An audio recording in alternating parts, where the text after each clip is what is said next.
Mais écoutez, on va se lancer tranquillement. Et bien encore une fois, donc bonjour à tous. Merci d'être sur ce webinaire, donc sur développer le potentiel humain par la formation continue sur le terrain. Pour ça, on a eu donc un expert qui nous a rejoint gentiment, donc Fabien de l'entreprise Wurt, qu'on va présenter par la suite. Et puis je suis aussi accompagné de Clément de l'équipe CSM de Bidis, donc moi-même Quentin, account manager. Écoutez, messieurs, je vais vous laisser vous présenter. On va peut-être commencer par Clément. On peut faire ça. Bonjour à tous, merci de nous avoir rejoints. Comme le disait Quentin, effectivement, moi je suis CSM chez Bidis. CSM, un terme un petit peu barbare, qui désigne simplement les personnes chez Bidis qui vont accompagner les projets, accompagner les responsables de projets comme les Fabiens dans le déploiement, la mise en place de leurs projets de formation, les aider à tirer le meilleur parti possible de l'outil et faire en sorte que tout soit un succès. Voilà. Super. Et du coup, Fabien, à ton tour. Oui, bonjour à tous. Merci de vous joindre à nous pour la présentation de ce que fait Wurt avec le personnel terrain. Je suis Fabien Colléon. Ça fait une vingtaine d'années, moi, que je suis dans l'entreprise Wurt France, dont 14 années en tant que formateur. Et dans ce métier de formateur, j'ai une mission qui est Digital Learning Manager depuis 6 ans maintenant. Moi, je suis spécialisé dans la formation en technique de vente pour les magasins et pour notre personnel terrain, nos conseillers commerciaux. Je fais aussi du développement personnel pour nos managers et du management, en plus donc de cette mission de Digital Learning Manager que j'accompagne, qui est accompagnée avec Quentin depuis quelques années maintenant à Bidis. Donc voilà qui je suis et ce que je vais vous présenter aujourd'hui. Super. Et en effet, ça fait la bonne transition. On va peut-être juste faire un crochet pour que tu puisses également présenter Wurt. Moi, je présenterai Bidis rapidement après, mais si tu peux nous parler un petit peu de l'activité de Wurt pour faire une petite mise en contexte et que tout le monde puisse comprendre bien dans quel cadre ta mission évolue. Je vais présenter Wurt rapidement pour que vous puissiez effectivement comprendre le contexte dans lequel on travaille et de cette journée, de cette heure. Wurt, c'est une entreprise allemande qui a été créée en après-guerre et à ce jour, maintenant, il y a 400 sociétés, dont Wurt France, depuis 1967. C'est toujours dans la famille Wurt, c'est toujours les propriétaires de l'entreprise. Pour vous décrire ce que c'est que Wurt, pour faire simple, c'est une quincaillerie, mais qui s'adresse qu'aux professionnels. Donc, on va du maçon à l'agent communal, on passe aussi par les mécaniciens, tout type d'entreprise, de taille d'entreprise. Donc, c'est l'artisan qui peut travailler seul, tout comme on va chez Stellantis, chez Vinci, et donc des grands groupes comme ça, mais aussi dans des PME, PMI, dans toute la France. Et pour ça, pour visiter ce type de clientèle-là, nous avons à peu près 2800 commerciaux terrain et 230 magasins. À ce jour, on continue à les développer. On a aussi des télévendeurs, 70 à peu près télévendeurs, et forcément, on a aussi un e-shop avec une application de vente, puisque ça, c'est incontournable aussi dans la vente. Donc, ce que l'on vend à ces professionnels-là, c'est de l'outillage à main, c'est de la visserie, c'est des produits comme des graisses, des dégraissants, une gamme de produits chimiques. On vend aussi des protections individuelles et puis, donc en gros, c'est la fourniture industrielle, 100 000 références que l'on commercialise donc par notamment ces commerciaux terrain et les magasins. Ok, voilà. Donc on voit qu'il y a globalement beaucoup d'expertise à avoir pour vendre justement toutes ces références et un point intéressant aussi qu'on va développer par la suite, c'est finalement deux types de commerciaux, deux types de vendeurs. Tu as les vendeurs en magasin et puis tu as aussi les commerciaux itinérants. On se concentrera un peu moins sur les télévendeurs puisque on est un peu moins sur la formation avec ces personnes-ci, mais donc deux populations différentes avec justement des enjeux et bien un potentiel humain à développer, mais chacun d'une manière différente. Tout à fait. Ouais. Bon, rapidement pour vous présenter également Bidis. Bidis, on est le LMS des équipes terrain. On vise à rendre accessible la formation à tous et surtout justement aux populations qui ont moins accès à la formation que par exemple les gens dans les bureaux. Donc pour ça, on essaie de faire des formations qui sont concrètes, captivantes, mais on essaie aussi d'aller co-construire avec nos clients et avec les apprenants, histoire que ça puisse parler justement à tout le monde et que ce soit l'apprenant, mais que ce soit également le formateur, eh bien on ait l'impression de toucher vraiment aux besoins des personnes sur le terrain et s'assurer eh bien qu'elles développe justement un petit peu tout le potentiel et qu'on peut capitaliser sur le savoir qu'il y a dans l'entreprise. Sur ce, en fait, je pense que je vais commencer par te demander, Fabien, de nous décrire comment ça se passait la formation chez Wurt avant qu'on collabore. Ça fera une bonne introduction sur justement les enjeux que tu avais pour former la population sur le terrain. Simplement, avant que tu commences, bien petite précision pour tous. Si vous avez des questions au cours de la présentation, des choses qui vous viennent en tête, n'hésitez pas à passer par le chat et à les poser. On les traitera au fur et à mesure. Et bonjour à ceux qui viennent d'arriver. Et Fabien, pardon, je te laisse la parole. Ouais, merci Quentin. Mais c'est vrai qu'il est important de vous expliquer ce que l'on faisait avant pour vous expliquer maintenant ce que l'on fait avec l'application notamment. Comme je vous disais en introduction, la formation, en fait, l'entreprise est là depuis 67, mais la formation a quasiment le même âge chez Wurt, et c'est en fait dans l'ADN du groupe Wurt, de l'entreprise Wurt France. Donc, la formation a fait son chemin petit à petit. Elle s'est vraiment structurée depuis 2001. On était une dizaine de personnes et c'était toujours en présentiel au siège social. Donc, les commerciaux, les personnels magasins venaient au siège social. C'était essentiellement tourné vers les nouveaux commerciaux. C'était que cette population-là qui était formée quasiment. Et voilà, c'était vraiment de l'intégration. Ensuite, c'est ouvert un concept qu'on a appelé Happy Learning Tour. On s'est dit, on va faire de la formation continue pour ces commerciaux. C'était en 2011, ça a duré jusqu'à 2016 à peu près. Et ce projet-là, c'était 4 formateurs qui étaient mobilisés pour partir, je sais pas, par exemple, à Bordeaux, une semaine pour organiser une semaine de formation pour tous les commerciaux et les magasins autour de Bordeaux dans cette région géographique. Donc ça mobilisait 4 formateurs, ça mobilisait une assistante pour organiser tout ça, on déplaçait 1 tonne de matériel, on envoyait ou que l'on convoyait avec nos camions et donc on jouait aussi les chauffeurs. On avait les nuitées à organiser, les déplacements et ensuite on bloquait une journée. Enfin, il y avait donc 3 journées d'organiser, mais pour étaler la formation en fonction des marchés, on bloquait une journée au personnel magasin et aux commerciaux. Donc, ils devaient se bloquer cette journée-là pour venir, plus leur déplacement, leur hôtel et tout. Alors, c'était vraiment une excellente chose à vivre pour le formateur comme pour les vendeurs. C'était très apprécié, très ludique, on créait du lien. On avait de très bonne presse pour ce genre de formation-là. Sauf que très coûteux en temps. Pendant que nous étions sur le terrain à former, on ne pouvait pas faire de la formation d'intégration, on ne pouvait pas faire autre chose. Et pendant que le commercial était avec nous, il n'était pas sur le terrain. Ça faisait beaucoup d'argent, beaucoup de ressources, et ça aussi, c'était le plus important, surtout, c'est que c'était très ponctuel. On venait, si je prends toujours Bordeaux, on venait une fois dans l'année, et encore pour Bordeaux. Donc, entre-temps, il ne se passait rien, pas de formation continue. Donc, on a réfléchi et voir comment on pouvait renforcer cette formation continue. Et donc, c'est créé ma mission de Digital Learning Manager pour trouver des solutions digitales pour la formation continue. Et on s'est dit, on l'utilisera aussi pour la formation d'intégration. Voilà, depuis, on a mis en place plusieurs solutions digitales et on est aussi maintenant 50 dans ce service. Donc, on est passé d'une petite dizaine à 50 là, avec différents moyens de formation, notamment formation continue, qu'on va développer ensemble. Comme ça, je vous montrerai ce qu'on fait. Oui, c'est un point aussi important. Maintenant, ce que vous faites, c'est que vous alliez le meilleur des deux mondes. Hein. Vous avez cherché à digitaliser puisque ça répond aux enjeux que vous avez actuellement sur avoir de la formation continue. Ouais. Mais pour autant, tout en limitant les coûts d'ailleurs, mais pour autant, il y a ce lien qui a été créé. Finalement, ce qu'attendent les collaborateurs aussi, de pouvoir vous voir, pouvoir échanger avec vous dans le cadre des formations et donc d'allier les deux, le meilleur des deux mondes avec du coup du blended learning, de la formation à distance digitalisée, mais également des déplacements sur le terrain, notamment pour l'onboarding, si je dis pas de bêtises. Alors ouais, on est vraiment dans ce concept de blended. On fait du blended pour l'onboarding et de la formation continue aussi pour les deux.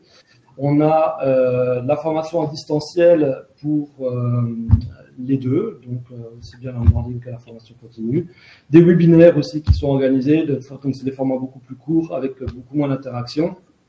On a le présentiel, parce que ça reste très important, notamment on fait du produit, donc il est important d'avoir aussi des formations présentielles pour les produits, pour les techniques de vente aussi, puisque nous sommes dans le relationnel. On a du e-learning qui s'est développé depuis, on a une plateforme de learning, donc on a développé la capsule Vurs France Formation avec Bidiz, que l'on utilise avant de venir en formation, pendant aussi, je vous expliquerai comment, et après pour la continuité.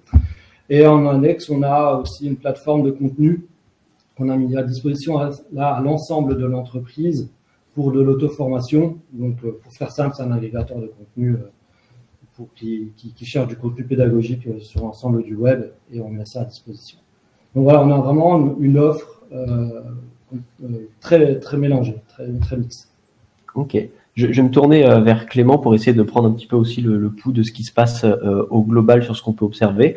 Là, on a un mode de fonctionnement qui du coup allie la formation terrain en présentiel et également formation en distanciel. Qu'est-ce que toi tu peux observer? Comment est-ce que ça se passe au global? Effectivement, c'est des modèles qu'on va essayer de répéter, qu'on va essayer de mettre en place assez régulièrement. On part de le point de départ, les enjeux de départ qu'évoquait Fabien à l'instant. Ce sont des enjeux qu'on retrouve de manière assez régulière, d'autant plus quand on parle de terrain. On parle souvent d'entreprises qui partent d'une formation qui est très souvent présentielle, qui nécessite également les moyens. Tout ce qu'a décrit Fabien est très juste et se retrouve assez fréquemment chez d'autres entreprises. Et en fait, tout l'enjeu de la prise en main de l'outil de Bidiz et d'en faire un outil utile, tant niveau formation, administration que pour les utilisateurs finaux, c'est justement cet alliage-là, cette combinaison-là qui va être à trouver. On parle ici d'une transformation un petit peu des habitudes d'usage. Les utilisateurs n'ont pas forcément systématiquement le réflexe digital dans la formation. C'est normal, on le sait très bien et on en est conscient.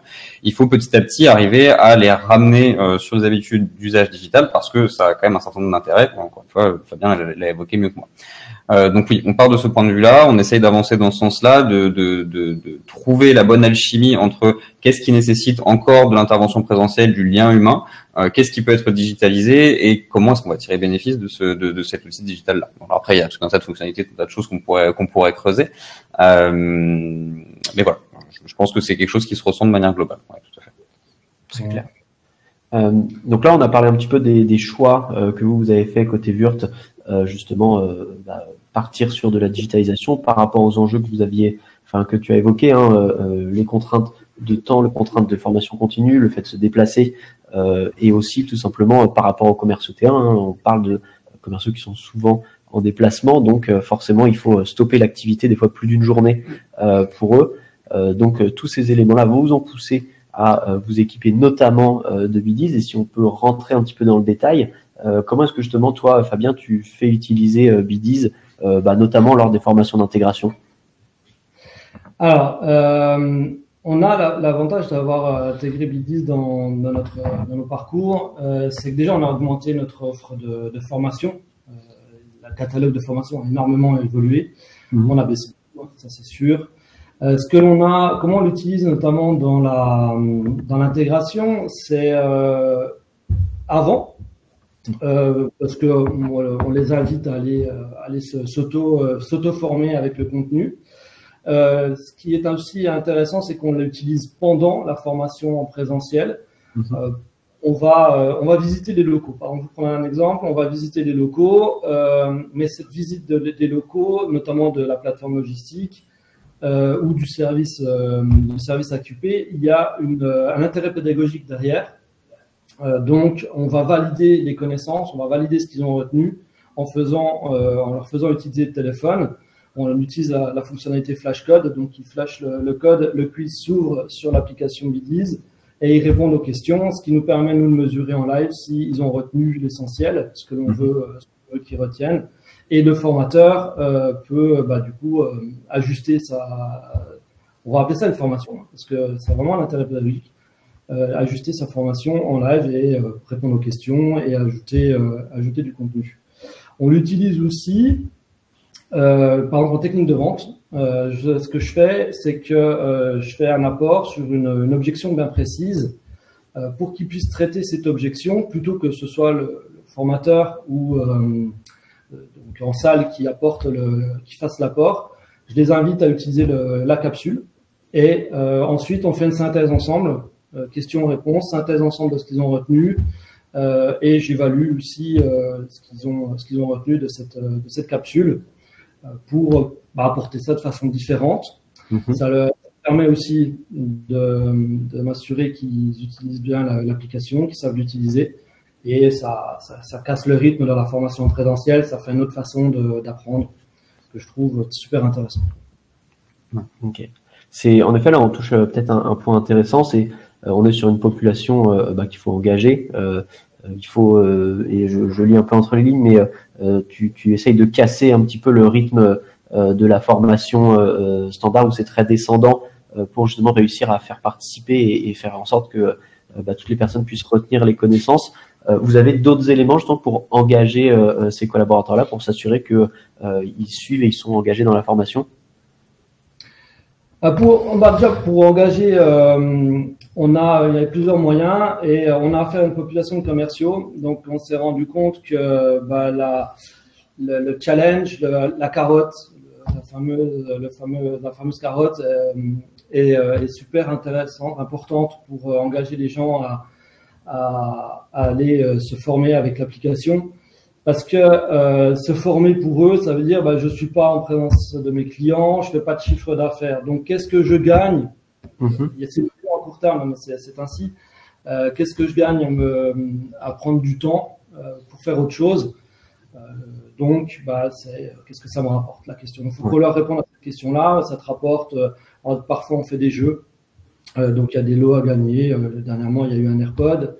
Il y a aussi le fait de gagner des points. Il y en a vraiment, rien que le fait de gagner des points et voir leur avatar qui évolue, qui se transforme et qui deviennent de plus en plus performants, ça les motive énormément à utiliser l'application. Donc ça, c'est des leviers avec la population commerciale qui marchent bien. Voilà, et on a après du coup des notifications et d'autres moyens. Si tu veux, on peut les développer ensemble, ces moyens-là, pour les faire venir utiliser l'appli. Ok, oui, il y a un enjeu pour les faire venir et ensuite pour les pousser à faire ces formations.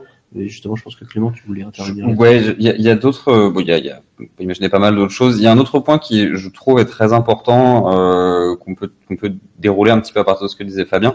Il faut aussi être, on va dire, très franc et se regarder dans le miroir, à savoir que en fait, pour des populations qui sont sur le terrain, qui sont en tension très souvent, qui ont des métiers qui sont assez exigeants, où on va être sur les surfaces de vente ou alors comme ça en déplacement en permanence, il y a une question aussi de on va pas aller, faut être très honnête, on va pas aller faire de la formation pour le plaisir. Donc, les gens ne vont pas aller se dire 5 minutes, c'est génial, j'ai envie de faire de la formation. Ça peut arriver, c'est quand même assez rare. Donc un autre élément derrière qui va être très important, ça va être de donner envie.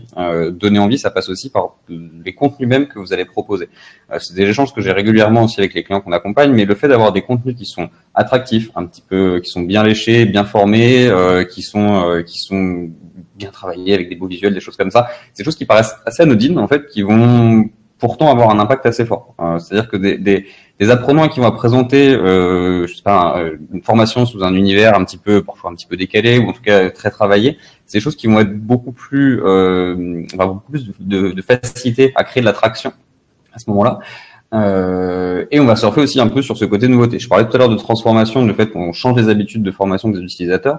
On va pouvoir aussi les embarquer plus facilement si on leur fait comprendre que par ce biais digital-là, par ce nouvel outil qu'on va leur mettre entre les mains, alors non seulement la formation est plus adaptée à leurs besoins, parce qu'en fait elle répond mieux aux contraintes du terrain, donc, par son format, par son outil, mais en plus de ça, on est sur des contenus qui sont plus facilement consommés, qui sont assez ludiques, qui sont on va dire plus impactants qu'on doit pouvoir avoir par le passé. La formation présentielle, c'est une chose, mais sinon, on a quand même très souvent des cas où on est encore sur des PDF ou des PowerPoint, des choses qui sont assez longues, assez difficiles à digérer. Alors que là, on va rentrer sur plutôt de la fragmentation, beaucoup plus facile à retenir, à s'approprier. Et ça aussi, c'est quelque chose qui crée vraiment une forte attraction et qui permet d'engager vraiment les populations. Moi, je le constate avec la plupart des clients que j'accompagne, ceux qui ont les meilleurs résultats, ceux qui vont aller beaucoup plus loin et qui vont rapidement accomplir cette transformation-là, ce sont ceux qui vont effectivement passer un petit peu de temps sur les contenus, à chercher effectivement à avoir des choses qui soient les plus attractives possibles. Et tout ça mis en musique avec ce que disait Fabien, avec les animations, toute la communication qu'on va mettre autour. Là, ce sont deux éléments assez essentiels du succès d'un projet de ce type. Oui, le contenu en lui-même, quand il est bien construit et quand il est très agréable à utiliser, la Gen Z adore ce genre de modalités. De modalités. Ils sont très à l'aise avec ah tiens, ça va durer 2 minutes, ça me va très bien. Et en plus, quand il y a du visuel, c'est d'autant plus engageant. Ouais, tout à fait. Okay. Donc on retient globalement qu'il y a une attention particulière à porter au contenu.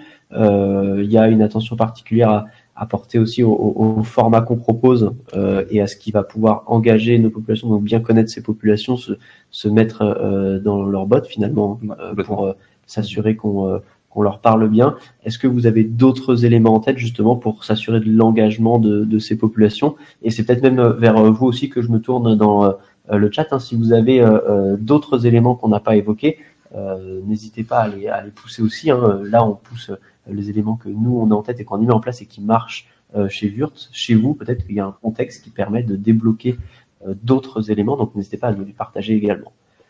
Moi, j'en ai encore 2 en tête. Il y en a un qui a déjà été évoqué par Fabien, qui est toute la partie animation. Effectivement, il y a ces questions de challenge, faire des choses de ce type-là.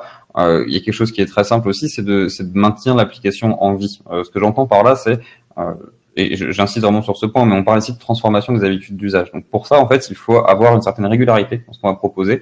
C'est quelque chose qui est assez essentiel, mais le fait d'avoir des contenus qui soient publiés régulièrement, d'avoir potentiellement des thématiques de contenu qui viennent créer une animation sur une semaine, un mois, je sais pas, on va faire le mois de la sécurité, des choses comme ça. On peut imaginer pas mal de choses, mais toute l'idée, c'est de créer une régularité dans l'usage pour que les apprenants prennent l'habitude de ce nouveau format-là. Et ça peut être fait en fait, ça doit même être fait en fait dès l'onboarding, on l'évoquait tout à l'heure, dès l'arrivée de l'utilisateur dans l'entreprise. Il faut qu'il ait en fait des injonctions régulières à venir suivre les contenus qui vont être mis à sa disposition. Donc il y a cette partie-là. Il y a la partie quel type de contenu ciblé. Alors ça va varier sur les entreprises, sur les populations. Est-ce qu'on est plutôt sur du contenu, on va rester 100% sur du contenu métier parce que c'est là qu'on veut frapper en fait, et c'est là que c'est important de jouer. Ce qui est généralement le cas pour les populations de terrain, mais on a aussi des cas de figure où les populations sur le terrain peuvent être très demandeuses de contenu transverse, des choses un petit peu plus larges sur du soft skills, sur des choses comme ça, qui peuvent venir justement alimenter ce que j'évoque ici, cette machine on va pousser du contenu, on va créer et faire avancer la locomotive. Donc ça c'est le premier point. Et le deuxième point, je pense que Fabien, tu avais prévu d'en parler, donc je vais peut-être le lancer comme ça, te laisser enchaîner, et puis après je compléterai si j'ai d'autres choses en tête. Il y a aussi tout ce que j'appellerais l'implication de la ligne managériale, c'est-à-dire qu'en fait depuis on est une ligne tendue depuis les services formation jusqu'au terrain, et qu'en fait chaque strate au milieu soit impliquée. Ça c'est quelque chose qui va fortement aussi faciliter l'engagement, faciliter la prise en main. C'est de toute façon souvent nécessaire et demandé pour des questions d'analyse, de reporting et des choses où on va essayer d'aller creuser les besoins, comprendre les besoins et ajuster la formation en conséquence. Mais voilà, il faut que là j'ai mon utilisateur final qui est sur le terrain, il faut que son manager soit impliqué, connaisseur de l'outil, puisse le relancer, lui dire ok, donc là j'ai vu que tu as bien suivi cette formation-là, il te manque peut-être certaines compétences de ce point-là, donc n'hésite pas à aller visiter ces contenus-là, et que au-dessus on ait aussi quelqu'un qui soit impliqué, qui puisse suivre le tout. Enfin, voilà, vous avez compris l'idée. C'est vrai qu'on peut parler de toutes les parties prenantes à impliquer dans ces projets-là. C'est ça l'exemple de Wurtz pourra être intéressant justement sur quelles parties prenantes sont impliquées justement dans ce projet de formation au-delà de l'équipe formation et des apprenants eux-mêmes. Oui, c'est toute une équipe qui doit se déployer autour de l'application pour la faire vivre. Le manager, il a un rôle essentiel. Tu as vraiment raison, Quentin et Clément, pardon, tu as raison, le manager est une clé pour nous parce que, en fait, quand le nouveau collaborateur arrive dans l'entreprise, le manager, dans son process d'onboarding, il a un moment où il va lui présenter les outils de formation, notamment l'application. Donc ça, c'est déjà le premier point d'entrée. Ensuite, certains l'utilisent, on pourra le développer si vous voulez. Certains chefs des ventes vont le développer lors de leur réunion, vont l'utiliser lors de leur réunion. Les chefs des ventes aussi, où le manager va demander à ce que pendant les mois d'intégration, le nouveau collaborateur utilise l'appli pour s'auto-former, pour se cultiver au produit, à la technique de vente, parce qu'on y met du contenu Wurt, hein, on y met du contenu aussi sur nos techniques de management pour les nouveaux collaborateurs managers. Donc voilà, on a vraiment besoin de la collaboration des managers, mais pas que. On a aussi un service interne dans l'entreprise qui est vraiment très aidant, qui m'aide énormément à la communication de l'appli. Donc on va utiliser des mails, donc ils mettent en forme un mail avec donc un visuel super sympa. On va utiliser notre journal interne aussi pour faire de la publicité dedans, ou faire un article pour montrer comment est utilisée l'appli. Donc ça, c'est aussi un moyen de faire participer le service interne et donc de promouvoir l'application. On a une page intranet, enfin on a un intranet. Donc sur la première page, on met des bandeaux de publicitaires ou de communication. Ce mois-ci, on a nos tablettes et nos PC qui ont un fond d'écran. Et ce fond d'écran, c'est l'application fait sa rentrée avec le flashcode pour pouvoir réouvrir ou ouvrir pour la première fois l'application et se plonger dedans pour cette rentrée et se réveiller le cerveau après 3 semaines de congé pour apprendre ou apprendre sur les produits. Voilà, le service com est vraiment important. Là où si on n'a pas de service com, la communication est super importante pour continuer à faire vivre notre application. Et après, il y a la notification de l'application qui, elle, fonctionne super parce que vous avez sur le téléphone la notification, il y a une nouvelle appli, il y a une nouvelle capsule à faire, il y a as-tu pensé à faire ceci? Donc, il y a des rappels qui sont aussi extrêmement importants. Voilà. Et un dernier truc que je voulais vous partager aussi que j'avais fait l'année dernière, parce que tu parlais de garder les gens utilisateurs, donc les gens engagés à utiliser l'appli. On a un moment creux qui est le mois d'août et un moment creux d'un deuxième qui est Noël.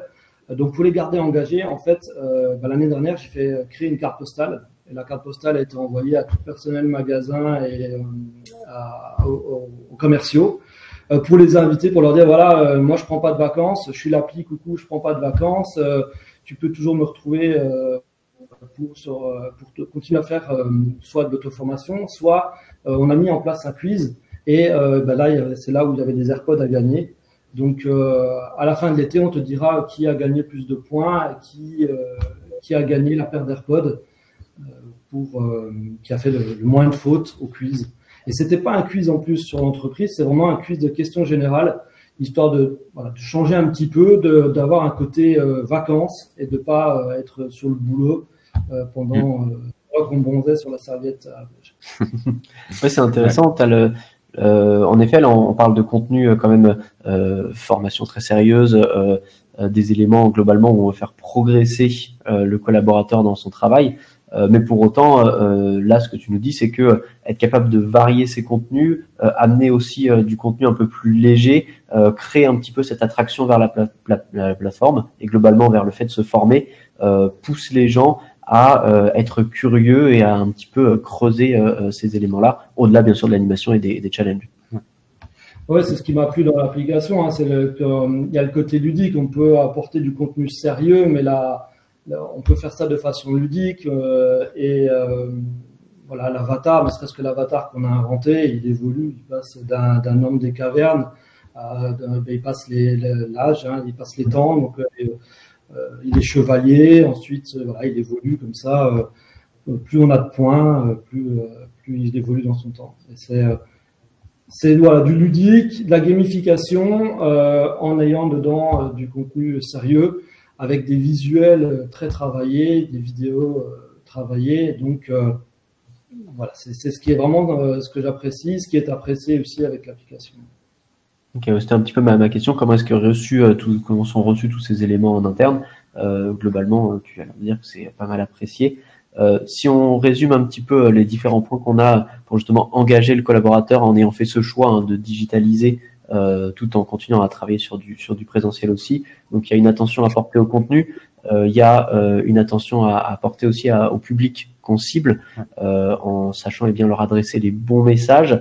Il y a un élément qui est clé, qui est justement l'animation et l'implication d'autres équipes pour pouvoir avoir soit des relais sur le terrain par le manager pour porter cette formation auprès de l'apprenant, mais également sur la communication pour s'assurer bien qu'on peut rendre visible ce qu'on crée.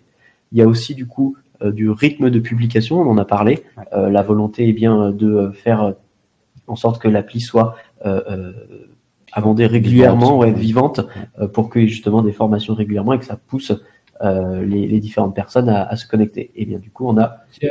J'ai un troisième service que j'implique aussi, qui est vraiment important aussi. Ce projet-là, c'est la DSI, puisqu'on touche l'informatique. L'avantage, l'intérêt de travailler avec la DSI, c'est qu'ils m'ont installé l'application sur tous les outils professionnels. Donc automatiquement, quand le collaborateur reçoit son téléphone professionnel, dedans il y a déjà l'application. Il a juste à créer son compte. Sur les tablettes dans les magasins, il va y avoir, ça c'est mon prochain projet.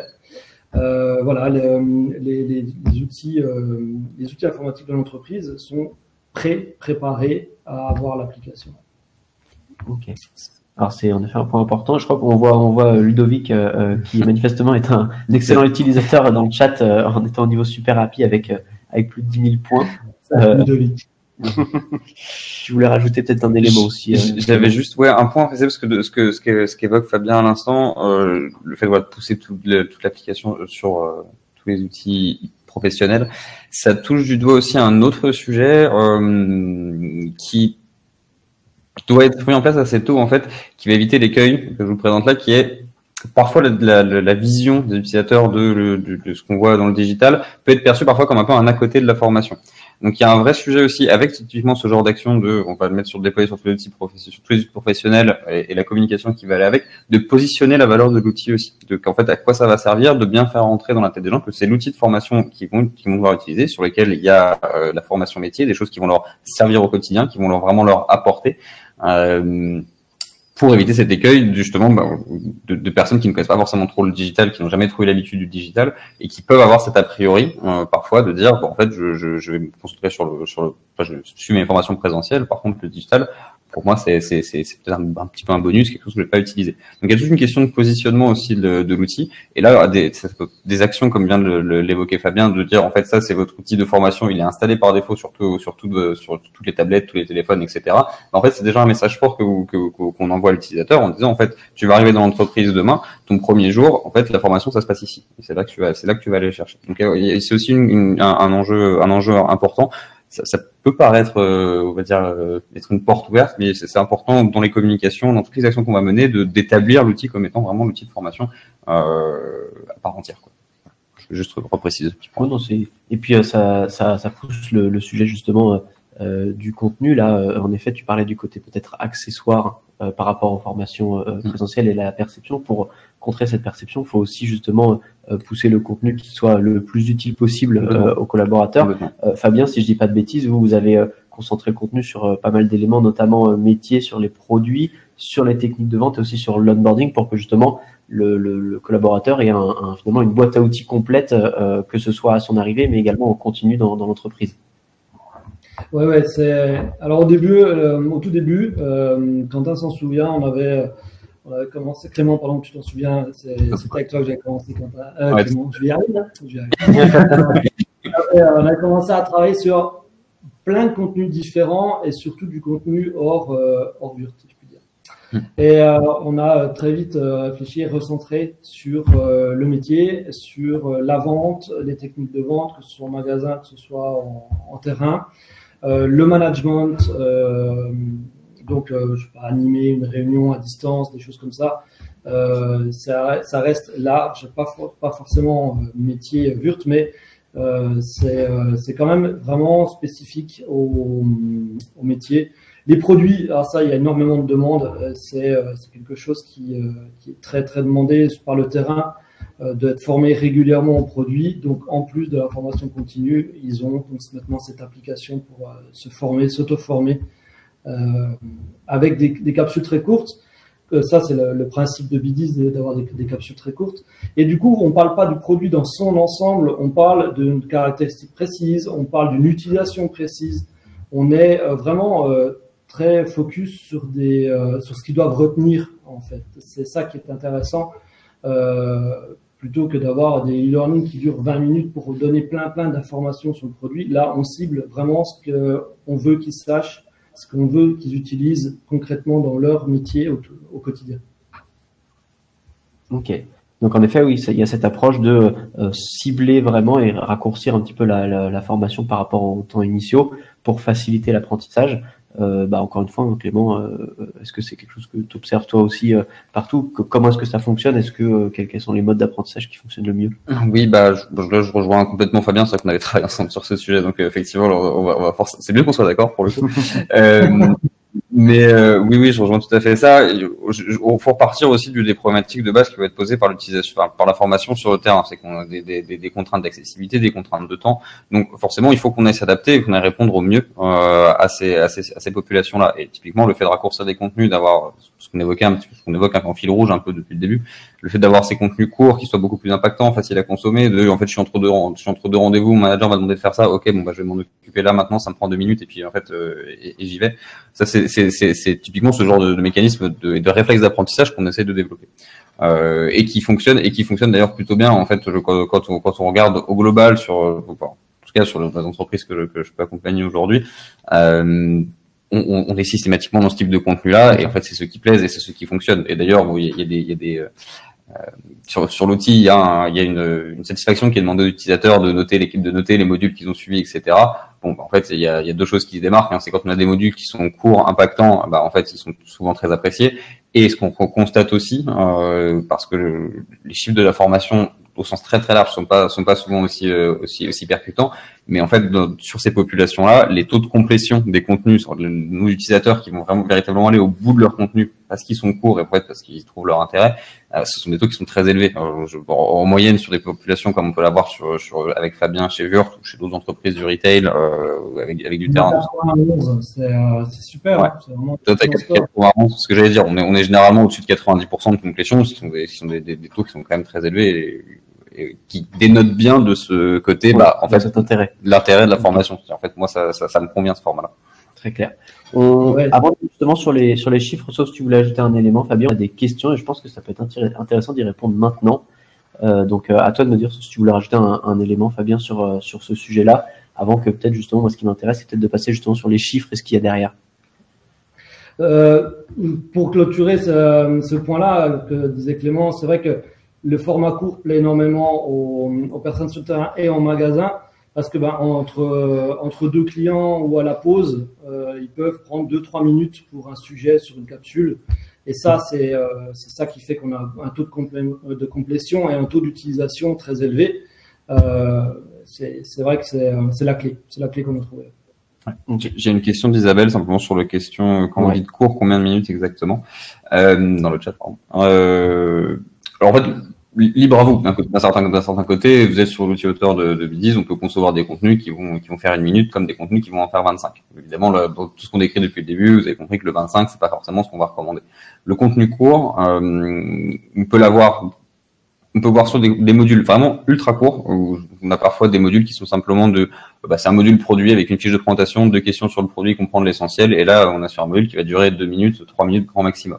Après, on va avoir des contenus un petit peu plus longs. Alors moi, je recommande généralement de ne pas dépasser les 7-8 minutes grand maximum, où là, on va apporter un peu plus peut-être sur des concepts un peu plus théoriques, sur des choses qui nécessairement vont demander un petit peu plus de matière.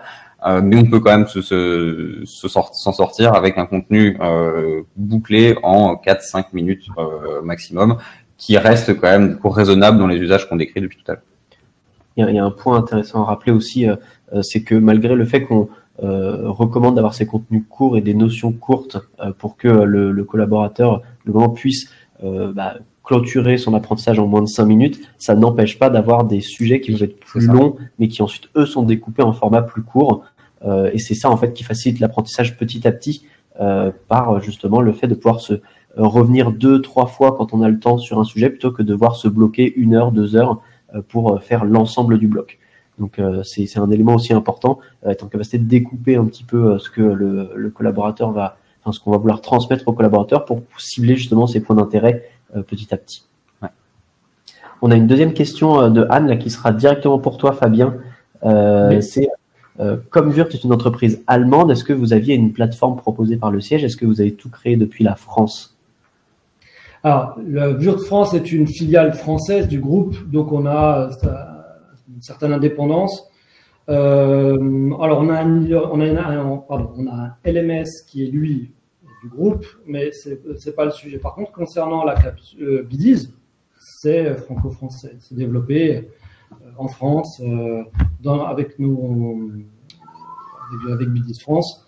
L'international s'y intéresse. On pourra en discuter si vous voulez, mais c'est vrai que il n'y a pas de problématique avec notre serveur, nos sièges, puisque nous sommes indépendants. Okay.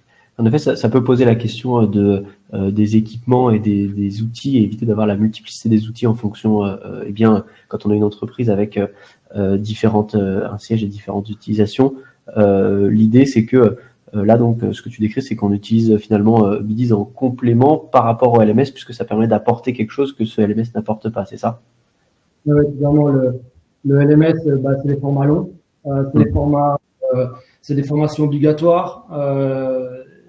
Il y a une autre utilité au LMS. Donc, le format court, le format ludique est avec l'appli. Ok, très clair. Alors, j'espère que ça répond à votre question. N'hésitez pas à préciser s'il y a des points que vous voulez qu'on développe derrière. On va laisser peut-être Anne taper. En attendant, moi, je voulais passer sur justement les chiffres, parce que là, on a beaucoup parlé de ce qu'on met en place, on a beaucoup parlé de comment est-ce qu'on apporte le contenu aux collaborateurs, comment est-ce qu'il peut se l'approprier et tous les moyens qu'on lui donne. Mais finalement, qu'est-ce que ça donne derrière? Comment est-ce que c'est consommé? Et finalement, quels sont les chiffres que vous avez choisi de suivre pour vous assurer que ça marche, ou justement pouvoir avoir une alerte si ça ne marche pas? Peut-être commencer justement par toi, Fabien, sur les chiffres que vous avez suivis côté Wurt, et après compléter avec d'autres indicateurs qu'on pourrait suivre dans d'autres contextes par toi, Clément. Donc je te laisse la parole peut-être pour commencer, Fabien. Quelques chiffres. Ce que l'on suit, c'est déjà le taux de complétion. Donc, on en a discuté tout à l'heure avec Clément. Il est très bon, et ça, c'est dû au format court. On voit aussi le nombre de capsules qui sont faites par mois. Donc, ça nous intéresse de voir. Forcément, plus on met de contenu, plus il y a de capsules qui sont faites par mois. J'ai un indicateur que j'adore voir parce que c'est le nombre d'utilisateurs. Donc lui, il grandit tous les mois. Et ça, c'est ce que je suis. Automatiquement, dès que j'ai un nouveau collaborateur qui arrive dans l'entreprise, je l'inscris. Et le taux d'utilisation, je vois aussi le taux d'utilisation qui est important. Par exemple, 33% du personnel des magasins utilise l'application. C'est correct, mais pour moi, ce n'est pas assez. Et du coup, ça va être un indicateur qui me dit, voilà, je sais où travailler.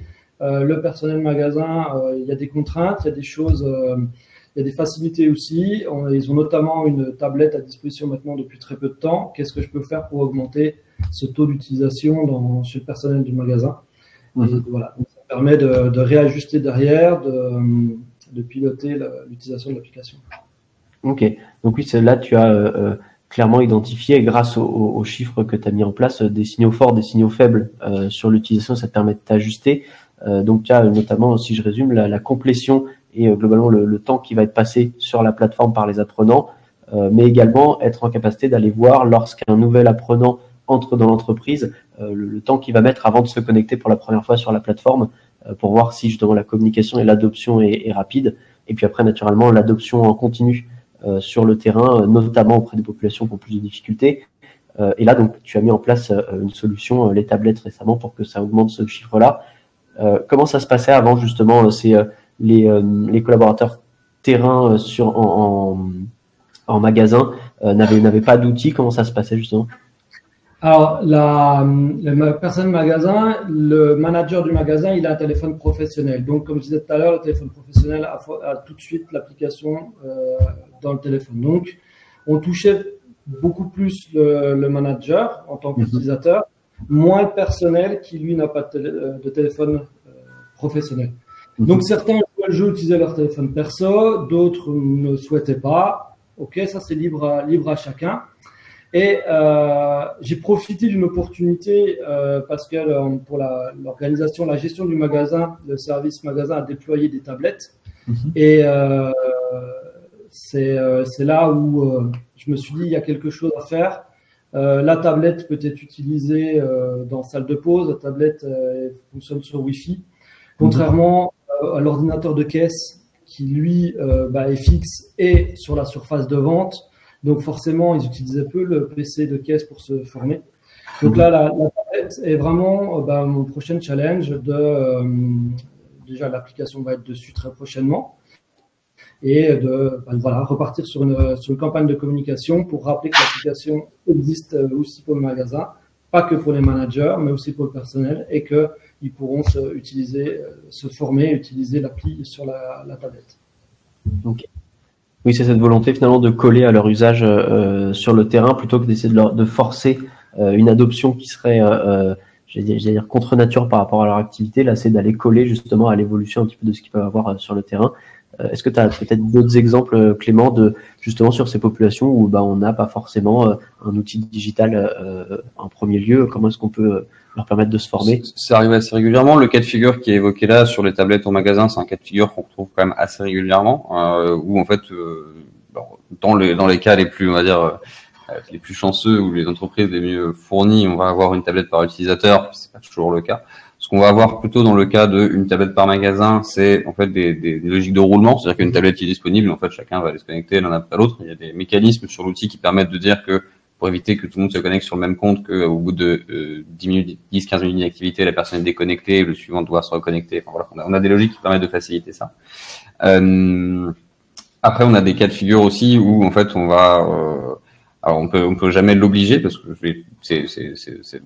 on peut légalement pas le faire, mais on a des cas de figure aussi où on va mettre à disposition sur une tablette et après dans les communications mentionner en fait que la plateforme peut être disponible sur n'importe quel téléphone et donc en fait l'utilisateur peut le télécharger eux-mêmes. Ça arrive de temps en temps aussi. Alors c'est généralement pas très apprécié des partenaires sociaux, ce qui est tout à fait normal. Mais disons qu'on ne contraint personne. Hein. L'idée c'est toujours de laisser le choix et de laisser cette possibilité de dire en fait votre formation elle est accessible. Le discours de la formation elle est accessible quand vous voulez où vous voulez. Donc si vous n'avez pas accès à la tablette là à 17h, là quelqu'un est dessus, en fait vous pouvez aussi prendre mon téléphone et y aller. Donc on a ça c'est des logiques qui existent et qu'on constate. Voilà. Non, je pense qu'avec ça et quand on couvre ça et quand on couvre le cas de figure où le matériel est fourni, généralement on a la plupart des cas de figure qui sont traités. Ok. Oui, donc c'est ça finalement aller chercher par rapport à ce qu'ils font sur le terrain pour que ce soit ancré dans leur quotidien et leur donner un maximum de possibilités. Ouais, c'est ça. Ouvrir les possibilités et comme ce que tu disais, la formation s'adapte à ce dont eux ils ont besoin et en fait si jamais il y a des trous dans la raquette, en fait dans tous les cas la plateforme est disponible où qu'ils veulent en fait. Ok. On a parlé chiffres, on a parlé un petit peu justement des chiffres et de comment tu les utilises, Fabien. On a parlé justement encore de l'accès à la formation et cette problématique ciblée sur le terrain. Du coup, toi, tu développes l'utilisation de Biddies et tu as d'autres projets, notamment justement la mise en place de tablettes pour faciliter cette adoption. Est-ce que tu as d'autres éléments? Comment est-ce que tu vas pousser désormais ton utilisation de Biddies par rapport à ce qui se passe actuellement? Et d'ailleurs, en fait, pas forcément Biddies, même au niveau de la formation tout court, quelles sont les prochaines initiatives? Ouais, en fait, c'est ça, c'est le dernier mot, c'est au niveau de la formation tout court. Là, on parle de la formation de nos collaborateurs terrain, de nos collaborateurs magasins, mais on n'a pas encore parlé et on a d'autres challenges. C'est donc avec nos collaborateurs internes, les supports et la logistique. On a quand même 4000 personnes, donc on n'a pas pour l'instant parler de toute la population.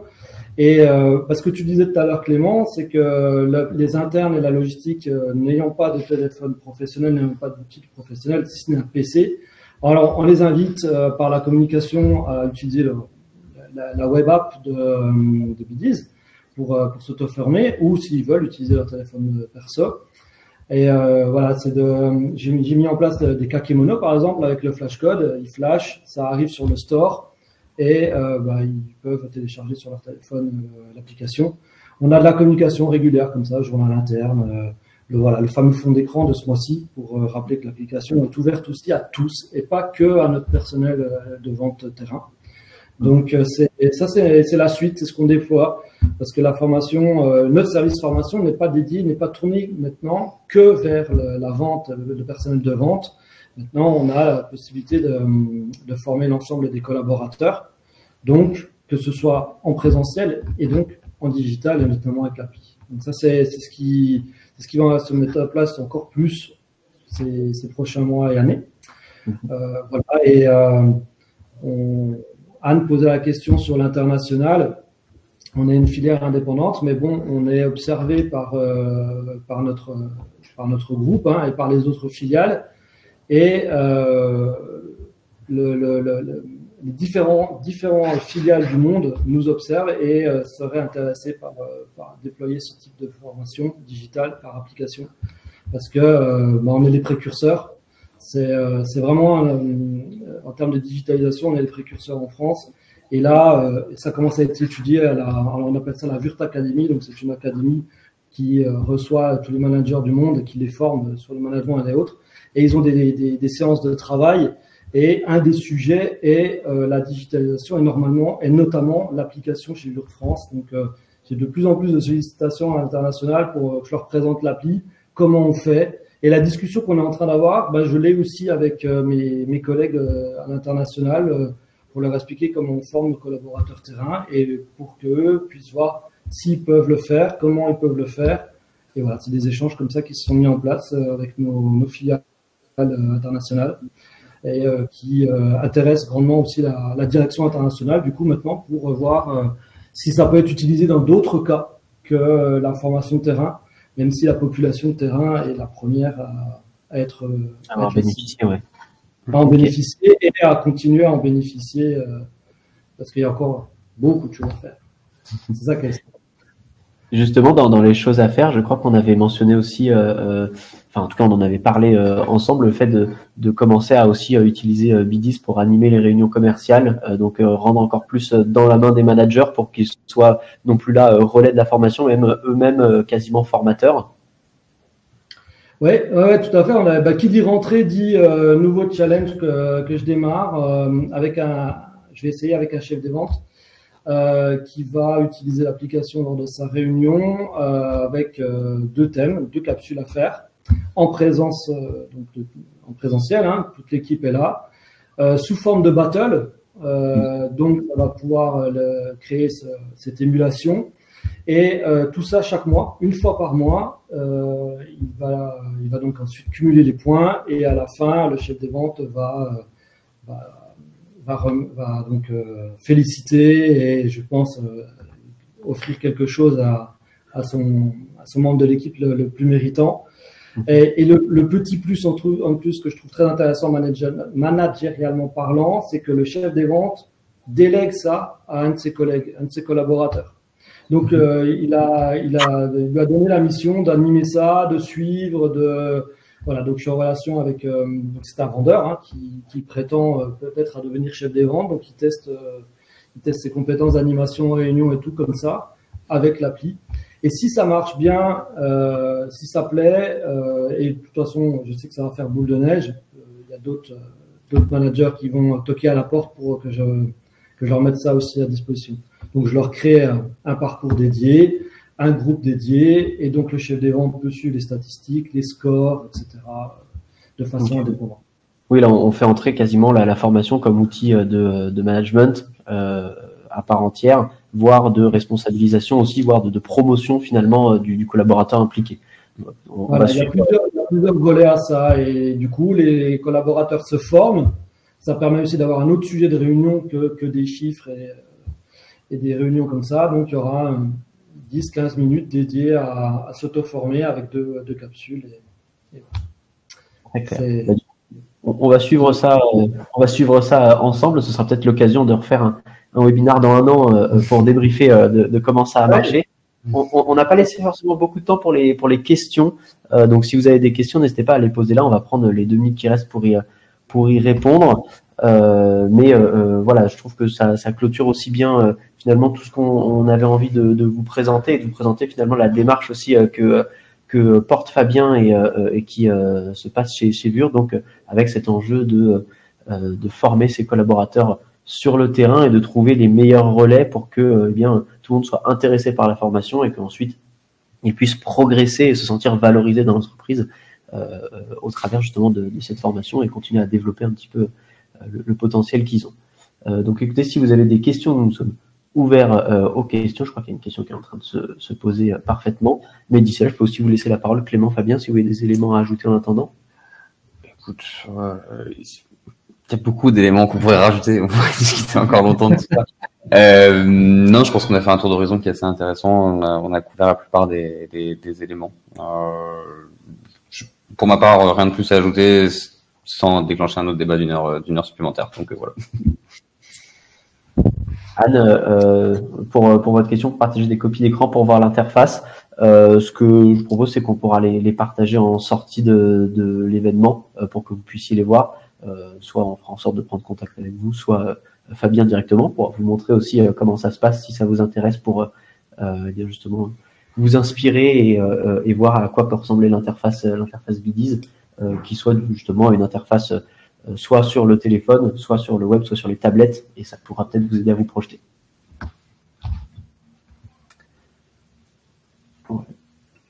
Laissez plutôt téléphone. Eh bien, écoutez, ce sera téléphone dans ce cas-là. On vous montrera ça. Eh bien, écoutez, s'il n'y a pas d'autres questions, c'est le moment de tous vous remercier pour votre attention et d'avoir participé à ce webinaire. Remercier Clément, remercier Fabien. Merci à tous. Et puis, du coup, on vous retrouvera sur d'autres webinaires, sur d'autres sujets. Mais encore une fois, merci de votre participation. Merci à tous et merci Fabien. Ouais. Merci à vous. Merci de vos questions. Très bonne journée, très bonne semaine à tout le monde. Fin de semaine. Au revoir.